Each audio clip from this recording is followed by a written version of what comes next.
어떠십니까? กินข้าวเย็นอร่อยไหมครับ 우리가 주님의 이름으로 모이고 또 찬양을 드림이 심히 하나님 보시기에 기뻐하시는 것 같습니다. สิ่งที่เราจะอ่าร่วมกันและสรรเสริญโดยในนามพระองค์นั้นพระองค์ทรงจะเชิญบ้านสถานที่นี้นะครับ 시편에 그 찬양이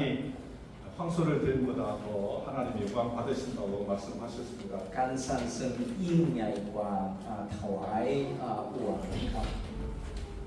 우리가 할 수만 있다면 찬양을 많이 들었으면 좋겠습니다. ก็ถ้าเป็นไปได้ก็เราจะยิ่งสรรเสริญเพิ่มไปเรื่อยๆนะครับ 하나님은 모든 사람이 구원을 받으며 진리를 아는데 이르기를 원하신다고 하셨습니다. ก็พระเจ้าทรงจะให้เราทุกคนได้รับความรอดและเข้าใจความจริงนะครับ 이 시간에 진실한 청지기에 대해서 말씀을 나누겠습니다. ก็พูดถึงทีนี้นะครับเป็นคนที่ผู้รับมอบนะครับก็ที่ขยันนะครับ 누가복음 12장 42절에서 44절을 보시겠습니다. อนุกาบทที่12ข้อที่22ถึง44นะครับจะมีใครที่จดแล้วจะช่วยอ่านหน่อยนะครับอนุกาบทที่12ข้อที่42ถึง44นะครับ องค์พระผู้เป็นเจ้าตรัสว่าใครเป็นคนต้นเรียนสัตย์ซื่อและฉลาดที่นางได้ตั้งไว้พวกคุณใช้สำหรับแจกอาหารตามเวลาเมื่อนายของพวกเขากระทำอยู่อย่างนั้นบ่าวผู้นั้นก็เป็นสุขเราบอกความจริงแก่ท่านทั้งหลายว่านายได้ตั้งเอาไว้ให้ดูแลบรรดาข้าวของท่าน 예, 어떤 주인이 종들에게 집안 사정과 재산을 맡기고 집을 비웠습니다. มีเจ้าของคนหนึ่งนะครับได้มอบหมายงานดูแลบ้านเรือนและทรัพย์สินให้แก่บรรดาผู้รับใช้แล้วก็เขาก็ออกเดินทางไปนะครับ 그때 살림을 맡은 종이 어떤 자세로 일을 하느냐에 따라서 มีผู้รับใช้ที่ทำที่อะไรบ้างนะครับ 주인의 평가는 달라질 것입니다. การตัดสินให้ผู้รับมอบนี่เป็นไม่เหมือนกันนะครับ 진실한 청지기는 주인이 없어도 주인이 맡긴 임무에 따라 종들을 돌봅니다. ผู้รับมอบที่ศักดิ์ซื่อนะครับก็ไม่ว่าจะคงไม่อยู่ก็แต่เขาทำงานไหนต่างๆที่ทุกอย่างที่พยายามนะครับ 때를 따라 양식을 나눠주는 자입니다. ก็เขาเป็นผู้ที่แจกใจอาหารให้ตามเวลาอันสมควรนะครับ 주인이 돌아와서 이러한 진실한 청지기에게 자기의 모든 소유를 맡긴다고 하였습니다. เมื่อเจ้าของจะกลับมานะครับจะให้มอบทรัพย์สินและอาจจะทรัพย์สินของเขาให้มอบให้กับดูแลอีกอย่างหนึ่งนะครับ 작은 มากกว่า 일에 นั้นนะครับ 작은 일에 충성된 자는 큰 일에도 충성할 수 있습니다. ผู้ที่ซื่อสัตย์นะครับผู้ที่ซื่อสัตย์ในเรื่องเล็กน้อยๆนะครับก็สามารถสักซื้อในเรื่องใหญ่ได้เช่นเดียวกันนะครับ 청지기란 주인이 맡긴 것을 주인의 뜻대로 관리하는 위탁 관리인을 말합니다. คือผู้ดูแลทรัพย์สินคือผู้รับมอบหมายนะครับคือผู้ที่ได้รับมอบหมายให้ดูแลสิ่งต่างๆนะครับที่เจ้าของฝากไว้และบริหารจัดการตามความประสงค์ของเจ้าของนะครับ 우리가 예수 그리스도를 믿고 하나님의 자녀가 되었습니다. เราเชื่อพระเยซูและลูกของพระเจ้าได้แล้วนะครับ 구원받은 성도들을 하늘로 바로 데려가지 아니하시고 เมื่อได้รับความรอดแล้วพระองค์ทรงให้พาไปพระสวรรค์ยังไม่พาไปพระสวรรค์นะครับ 이 땅에 남아서 하나님이 부르실 때까지 하나님을 섬기라고 하였습니다. ก็เรายังอยู่ในโลกนี้นะครับตอนที่พระเจ้าถูกเลือกก็ เรารับใช้ในโรงนี้ต่อไปนะครับ 예. 그렇게 하신 이유는 이 세상에서 빛과 소금의 역할을 하시기 위함입니다. ก็พระองค์ทรงคือสาเหตุที่เราไม่ได้รับ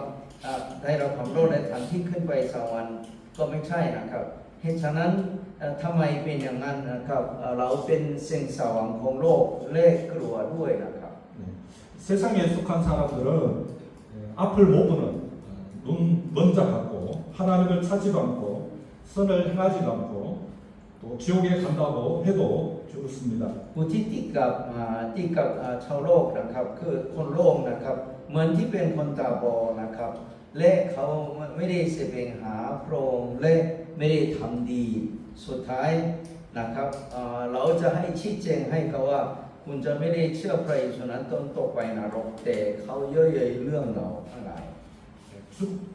죽은 다음에 심판받고 불못에 던져짐을 당한다고 알려줘도 자기들은 상관없다고 합니다. แม้คุณจะหลังความใดพิพากษาและพึงตกไปพึงภัยนรกเรื่องนั้นจะชี้แจงให้กับเขาแต่ว่าอันนี้ไม่ได้เกี่ยวข้องกับเรา 사랑이신 하나님께서는 그래도 참으시고 성도들로 하여금 복음을 전해서 한 사람이라도 구원받기를 원하십니다. แต่อย่างไรก็ตามนะครับพระลักษณะของพระองค์ก็เป็นความรักและอดทนเพื่อผู้ที่ยังไม่เชื่อนะครับใช้ชีวิตธรรมิกชนให้ประกาศคนนั้นนะครับแล้วก็เขาก็ต้องพ้นจากนรกนะครับนี่คือเป็นพระประสงค์ของพระองค์ให้แก่เขานะครับ 복음 전하는 사람들이 자기들과 별반 다를 것이 없다고 생각해지면 그 말을 듣지 않으려고 할 것입니다. แต่แท้จริงนะครับเราเป็นคนประกาศแต่เขาไม่ได้ต่างกับชาวโลกแล้วเขาไม่อยากจะยอมฟังเข้าโปรเซสของเขานะครับ 이것을 아시는 하나님께서는 성도들이 세상의 빛과 소금의 역할을 하도록 원하십니다. เลยพระเจ้าแต่งตั้งไว้ธรรมิกชนของพระองค์นะครับต้องให้เราแสงสว่างและกลัวด้วยนะครับคือกลัวในดำรงในโลกนี้นะครับ 그러므로 하나님께서는 우리 성도들이 하나님 말씀을 잘 배우고 또 믿음이 성장해서 세상에서 나가 복음을 전하도록 하셨습니다. ก็เลยผู้ที่ธรรมิกชนนั้นเขาจะฟังสุรเสียงของพระองค์และให้ศึกษาและเติบโตขึ้นในความเชื่อนะครับหลังจากนั้นเขาเพื่อประกาศของพระองค์ขยายไปได้ 더불어 성도들에게는 믿고 순종할 때 그러한 성도들에게 천국에서 큰 상으로 보상해 주신다고 약속해 주셨습니다. แต่พระเจ้าสัญญาให้กับเราว่าถ้าธรรมิกชนที่เชื่อฟังความเชื่อนะครับให้บำเพ็ญในภาษาวันนะครับ 계시록 22장 12절에 보라 내가 속히 오리니 내가 줄 상이 내게 있어 각 사람에게 그가 행한 대로 갚아주리라. ในวิวรณ์บทที่12ข้อที่12ว่านะครับนี่แหละเราจะมาในเร็วๆนี้และจะนำบำเหน็จของเราด้วยเพื่อตอบแทนตามการกระทำของแต่ละคนนะครับ 자신을 아끼지 않고 내어주신 우리 주님께서 우리에게 큰 사랑을 베푸셨습니다. ก็องค์พระผู้เป็นเจ้านะครับผู้ทรงประทานพระองค์เองโดยไม่ทรงเสียดายนะครับนี่คือเป็นความรักที่สำแดงให้แก่เราทั้งหลายนะครับ 주님께서 자신의 말씀을 듣고 순종하는 이러한 자들에게 얼마나 놀라운 상을 주시지 않겠습니까? ก็พระองค์ทรงให้บำเหน็จนะครับผู้ที่เชื่อฟังดีและผู้ที่เชื่อฟังดีนะครับ 우리가 구원받고 뭐 대충 살다가 이렇게 천국 갈 수는 있습니다. ก็เมื่อเราได้รับความรู้แล้วนะครับเป็นตามที่ไม่ได้ต่างกับชาวโลกก็ยังดำรงได้อยู่นะครับ 그러나 주님의 그 사랑의 가치를 알고 그 약속을 믿는 자들은 자신에게 주어진 시간이 얼마나 귀중한 것인가를 깨닫게 됩니다. ผู้ใดที่รู้คุณค่าความรักของพระองค์นั้นและเชื่อคำสัญญาของพระองค์นะครับผู้นั้นจะ พระเจ้าจะมอบให้กับเวลานั้นคือเขามีจิตคุ้มค่าไว้นะครับ 그래서 자신의 시간과 삶의 모든 것을 최선을 다해서 주님께 드릴 수 ตรง 있습니다. นั้นนะครับถวายชีวิตทั้งการเวลาและพยายามถวายแด่พระเจ้านะครับ 이것은 각자의 믿음의 차이입니다. นี่คือเป็นอาจารย์แต่ละคนที่ความเชื่อไม่เหมือนกันนะครับ 모든 성도들이 하나님의 말씀을 배우고 또 순종할 때에 그 상이 주어집니다. ถ้ามีการชนที่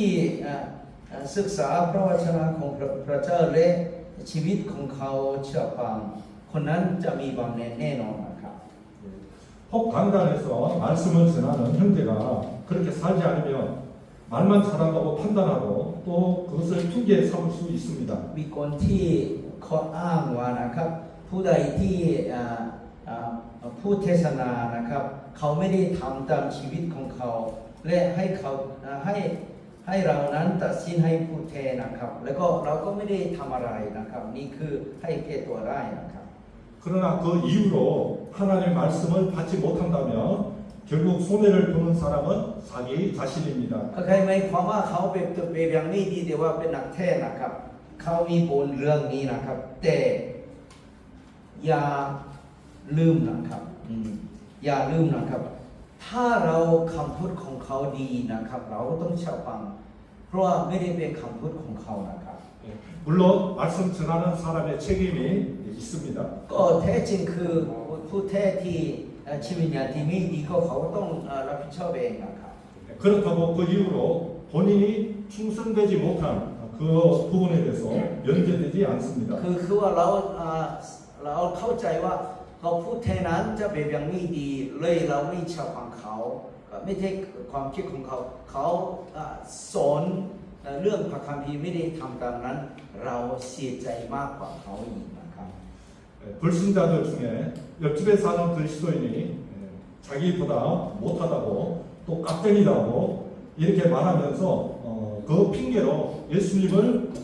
믿지 않을 수 있습니다. มีผู้ที่ไม่เชื่อนั้นนะครับเขามองเห็นชีวิตที่คนคริสเตียนไม่เคยดีเท่าไหร่นะครับแล้วเขาก็แก้ตัวเรื่องอยู่แล้วไม่อยากเชื่อพระเยซูนะครับ 그러나 그 핑계로 복음 듣기를 거절하고 지옥에 간다면 결국 그 사람은 망하는 자가 됩니다. ก็อาจจะเขาคิดเป็นไปได้นะครับแต่เกิดสิ่งใดที่เขาแก้ตัวแล้วก็ปฏิเสธเขาประสบความโปร่งนั้นสุดท้ายเขาจะไปตกไปนรกอย่างเดียวนะครับ 믿음으로 사는 것은 결코 쉽지 않습니다. ก็จริงๆแล้วการดำเนินชีวิตของเราในพระเยซูนั้นจะไม่ใช่ง่ายนะครับ 저 자신도 너무 많이 부족합니다. แท้จริงข้าพเจ้าเองก็ไม่พอเพียงนะครับ 그렇지만 하나님의 말씀을 전해야 할 어떤 책임이 있기 때문에 힘을 내서 전하고 있습니다. ฉะนั้นมีหน้าที่ของเรานะครับต้องให้สอนคำของพระองค์นะครับก็เลยข้าพเจ้าจะพยายามต่อสู้นะครับ 오늘 본문 누가복음 12장에서 진실한 청직에 대해서 말씀해 주십니다. ก็วันนี้นะครับเพราะฉะนั้นตอนที่เราอ่านในวันนี้นะครับจะจากพระธรรมจากพระธรรมลูกาบทที่12นะครับพระเจ้าตรัสถึงผู้ดูแลที่สัตย์ซื่อนะครับ 모든 성도가 진실한 청지기가 된다면 이 세상은 더 많이 달라질 것입니다. ถ้ามีการชนทุกคนนะครับเขาจะผู้ใดที่เป็นผู้สัตย์ซื่อนะครับดังนั้นโลกนี้เปลี่ยนแปลงมากกว่านั้นได้นะครับ 그렇지만 진실한 청지기는 그렇게 많지 않습니다. แท้จริงคือผู้ดูแลที่ดีผู้ดูแลที่ศักดิ์สิทธิ์นั้นจะไม่เคยมีเท่าไหร่นะครับ 우리 모두 진실한 청지기가 되고자 하는 이런 소원을 가지시기를 원합니다. คือว่าให้เราทุกคนที่ความหวังว่าเราเป็นผู้ดูแลที่ดีนะครับผู้ดูแลที่ศักดิ์สิทธิ์นะครับ 그러면 이 땅에서 우리가 기대할 수 없는 엄청난 상이 천국에서 주어집니다. เราทำตามนั้นนะครับเรามีบำเหน็จที่อยู่ในโลกนี้เราบำเหน็จได้สวรรค์นะครับเปรียบเทียบกับโลกไม่ได้นะครับ 누가복음 12장 기도에서 그 그 종은 복이 있으리로다 하시고 주인이 그 모든 소유를 그에게 맡기리라고 하셨습니다. อุปมาคือลูกาบทที่12นั้นนะครับก็พระองค์ตรัสว่าผู้ใดที่สักซื้อในผู้ดูแลนั้นเขาเป็นสุขนะครับเจ้าของเขานี่มอบยิ่งใหญ่กว่านะครับ 하나님께서는 우리 모두가 믿음에서 성장하기를 원하십니다. ก็พระเจ้าทรงให้เราทุกคนที่เติบโตนะครับ 진실한 청지기가 되기 위해서는 하나님께서 우리에게 맡겨주신 자원들을 잘 사용해야 합니다. ถ้าเราเป็นผู้ดูแลที่ศักดิ์ซื่อนั้นนะครับพระเจ้าจะมอบหมายให้กับเรานี้ต้องให้ใช้ที่ถูกต้องกับตามพระคัมภีร์นะครับ 고린도전서 4장 7절에서요. 누가 너를 남달리 구별해야 된다. 내게 있는 것 중에 받지 아니한 것이 무엇이냐. ที่นี่บอกว่าใครเราที่ทำให้ท่านแตกต่างจากคนอื่นและมีสิ่งใดบางที่ท่านมีอยู่ซึ่งท่านไม่ได้รับมา 내가 받은 선적 어찌하여 받지 아니한 것 같이 자랑하느냐. ถ้าท่านได้รับมาแล้วนะครับเหตุใดจึงโอ้อวดเหมือน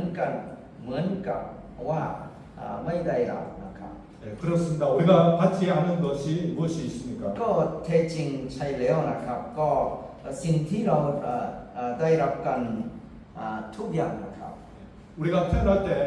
가지고 온 것이 무엇이라도 있습니까? เมื่อเราเกิดจากแม่นะครับมีอะไรเอามาในโลกนี้ไหมครับ 이 땅을 떠날 때도 우리가 무엇을 가지고 갈 수 없습니다. แม้แต่เราไล่ออกจากในโลกนี้นั้นเอาไปไม่ได้ด้วยนะครับ 빌성으로 와서 빈성으로 간다고 전도서 5장에서 말씀하셨습니다. ก็พระธรรมบรรณาจารย์ว่าเรามาว่าเปล่าและกลับไปก็เช่นเดียวกันนะครับ 모두 하나님께로부터 받은 것입니다. ทุกอย่างที่เราได้รับจากพระเจ้านะครับ 청지기는 자기 몸 하나 가지고 와서 주인의 것을 맡아서 주인의 뜻대로 관리하는 사람입니다. ผู้ดูแลที่ศักดิ์สิทธิ์นั้นนะครับก็เจ้าของเขามอบไว้ตามที่พระประสงค์ของเจ้านายนะครับ 그렇게 충성한 청지기는 주인으로부터 복이 있으리로다라는 칭찬과 함께 주인의 모든 소유를 맡아 관리하는 큰 상을 받습니다. ผู้ดูแลที่ศักดิ์สิทธิ์นั้นเป็นสุขนะครับเขาชมให้กับเจ้าของที่ชมให้กับเขานะครับและทรัพย์สินของเจ้าของทุกอย่างมอบให้เขาดูแลนะครับ 하나님께서 성도들에게 주신 것 중 우리가 관리해야 할 몇 가지를 살펴보겠습니다. ก็พระเจ้าจะมอบให้กับธรรมิกชนที่3-4อย่างที่อธิบายให้กับคุณให้ท่านนะครับ 10편 90편 10절입니다. ก็พูดถึงสาดุดีบทที่90ข้อที่10นะครับ 우리의 연수가 70이요 강건하면 80이라도 그 연수의 자랑은 수고와 슬픔뿐이요 신속히 가니 우리가 날아가나이다. ทีนี้บอกว่าช่วงชีวิตของข้าพระองค์ทั้งหลายคือ70 ปีหรือ80 ปีแล้วแต่กำลังกระนั้นช่วงชีวิตก็มีแต่ควา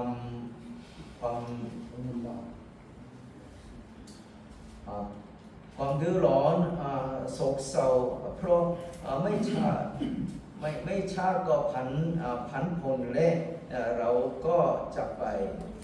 12절에요. 우리에게 우리날 결성을 가르치사 지혜로운 마음을 얻게 하소서. ขอทรงสอนข้าพระองค์ทั้งหลายให้นับวันขึ้นของต้นเพื่อจะ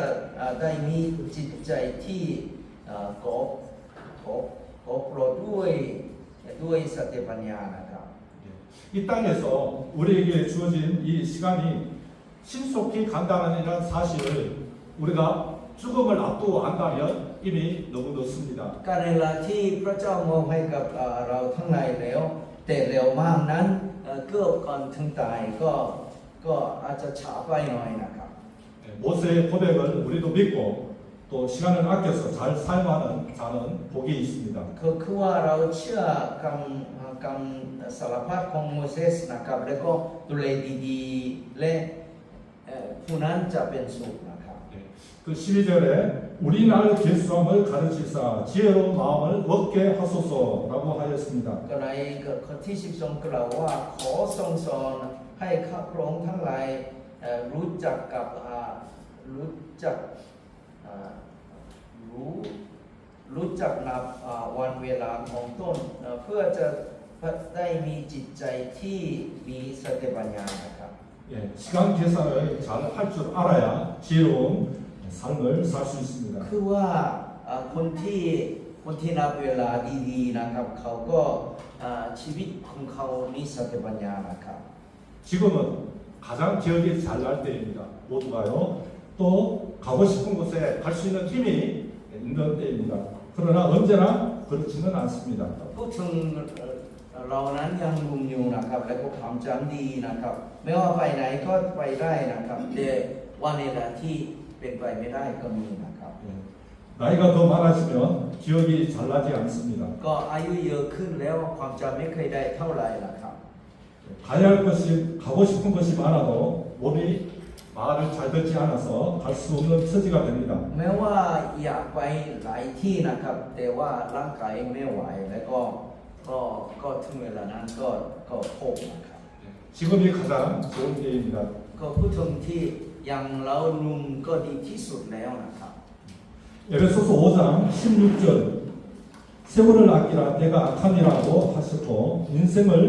암비와 같다고 하였습니다. ทีนี้บอกว่าจงใช้เวลาในกฎประโยชน์มาทุกสุดนะครับเพราะยุคสมัยนี้ชั่วร้ายนะครับและพระคัมภีร์กล่าวด้วยว่าชีวิตมนุษย์เป็นเหมือนแม่งอกนะครับ 하루하루 아끼면서 영원한 것을 위해서 우리가 살아야 하겠습니다. แม้ว่าเราจะต่อสู้ทุกวันเพื่อ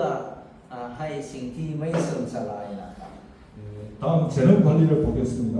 마태복음 25장 14절입니다. ก็พูดถึงที่มาที่บทที่25นะครับ 14절 15절 읽어주십시오. ก็ช่วยอ่าน14กับ15นะครับมาที่บทที่25ข้อที่14กับ15นะครับ และยังเปรียบเหมือนชายคนหนึ่งจะออกเดินทางไป จึงเรียกพวกทาสของตนมาฝากทรัพย์สมบัติไว้ คนหนึ่งท่านได้5 ตรัน คนหนึ่ง2 ตรัน และอีกคนหนึ่ง1 ตรันเดียว ตามความสามารถของแต่ละคน แล้วท่านก็ไป 예, 어떤 사람이 종들에게 그 사람의 재능대로 각각 다른 달란트를 주고 타국으로 떠났습니다. ก็มีคนหนึ่งนะครับเขาจะให้มอบตะลัน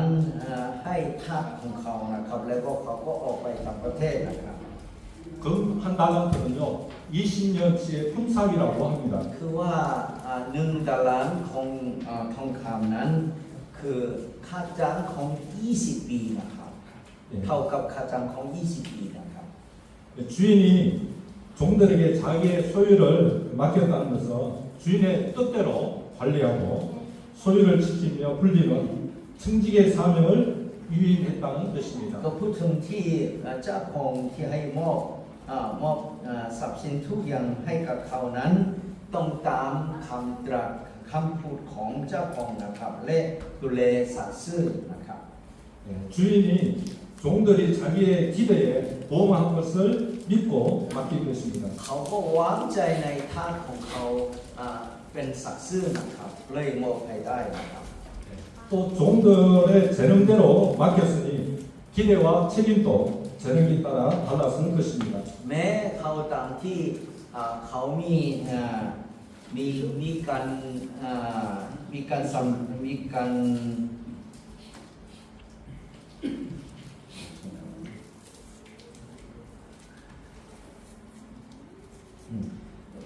พระเจ้าจะมอบให้ความสามารถของเขานะครับทั้งนั้นแต่ละคนที่ความสามารถไม่เหมือนกันด้วยนะครับ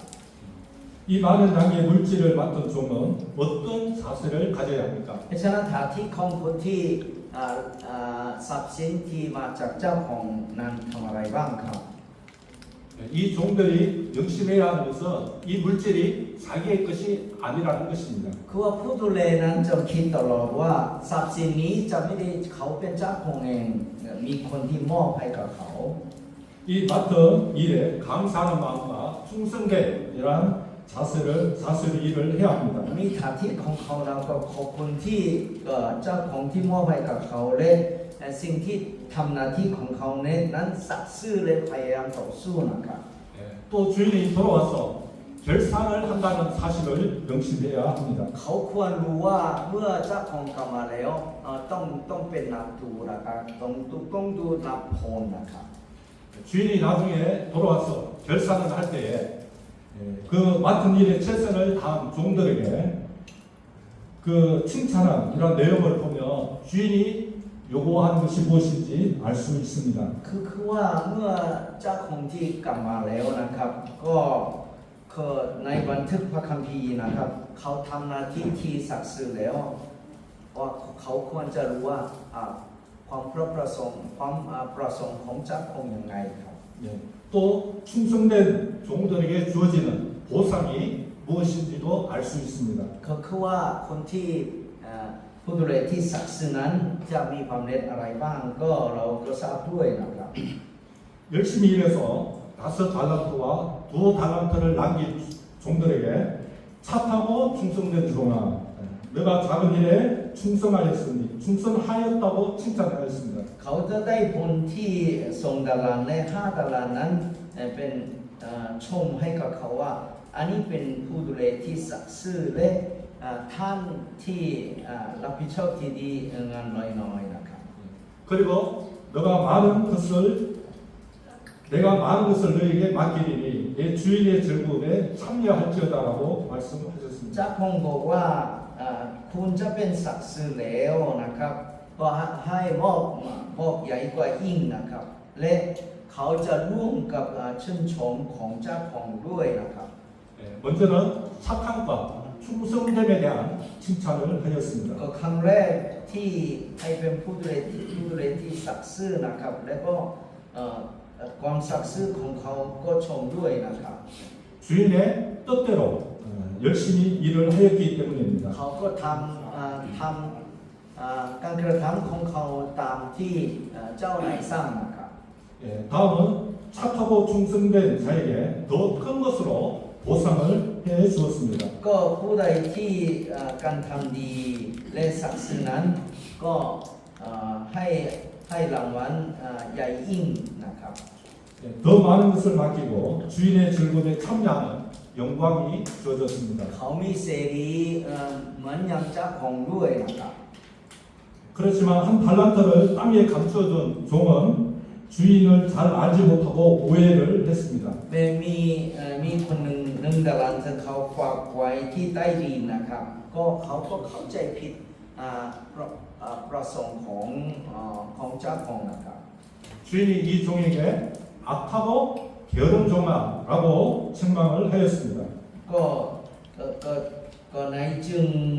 ตำหนิผู้รับใช้คนนั้นว่าเจ้าเป็นผู้รับใช้ที่ชั่วและเหยียดคร้านนะครับ 베드로전서 4장 10절을 보시면 각각 은사를 받은 대로 하나님의 여러 가지 은혜를 맡은 선한 청지기 같이 서로 봉사하라. ตามที่1เปโตรบทที่4นะครับจะบอกว่า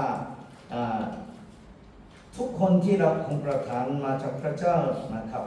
ดังนั้นที่เหมือนที่เรารับใช้ซึ่งกันและกันที่พระเจ้าจะมอบให้กับเรานะครับ 구원받은 성도들에게요 합당하게 하나님을 섬길 수 있도록 은사를 주셨습니다. ผู้ใดที่ความรอดแล้วนั้นพระเจ้าจะให้ของประทานแต่ละคนไม่เหมือนกันนะครับ 이 은사를 가지고 선한 청지기 같이 봉사일을 하라고 하셨습니다. ก็ของประทานที่มาจากพระเจ้านั้นให้เราสักดิ์ซื่อซึ่งกันและกันนะครับสักดิ์ซื่อและรับใช้ซึ่งกันและกันนะครับ 하나님께서 주신 이러한 재능들을 잘 사용해서 우리가 착하고 충성된 종아라는 칭찬을 받고 또 하나님의 영광에 참여하는 기여로운 자가 되어야 하겠습니다. ก็เหตุฉะนั้นเราควรเป็นคนที่มีสติปัญญานะครับแล้วก็เราจะใช้ศักดิ์ซื่อนะครับสุดท้ายนี้เจ้าของที่อันนี้เป็นทำดีและคนที่ศักดิ์ซื่อนะครับแล้วก็ร่วมงานกับพระสิริของพระเจ้านะครับ